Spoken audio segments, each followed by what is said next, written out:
In the wake of the student revolt over high university fees and a lack of access, NSFAS has been given additional funds. 14.5 billion rand is available for the 2016-2017 financial year. The original amount allocated was 10 billion rand. An additional 4.5 billion was made available after the fees must fall protests. 1.8 billion of this amount covers registration for NSFAS students. 2 billion goes to qualifying students known as the missing middle, those too rich for NSFAS funding but too poor to pay fees from their own pockets. 700 million rand has been allocated for full bursaries in scarce and critical skills.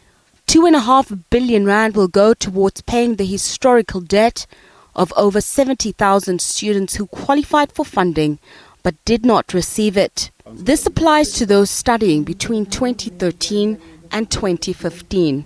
In essence, it means that that debt which they owe the universities will now be taken over by NSFAS.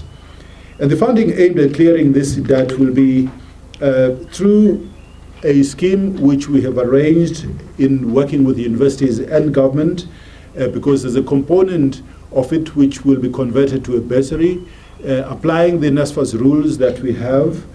The balance will then be loans that are given to those students. The financial aid body remains under pressure to deliver. How are you going to make sure that this year and going forward, it's going to be easier for students to be able to get their registration money from as early as the first or second week of January, and to make sure that throughout the rest of the year, their fees are paid timeously and they don't have to suffer with that? Look, the important word that you use is that historically. Going forward, we've got the student-centered model, and we're ensuring that we pay for the students. We're rolling out that system. NSFAS would pay directly to the universities the fees and pay the allowances directly to the students. A new funding model to accommodate the missing middle is expected to be piloted from next year. And an appeal to NSFAS graduates who earn more than 30,000 rand per month: pay back your loans or else you could well be blacklisted. Nozintombi Mia, SABC News, Johannesburg.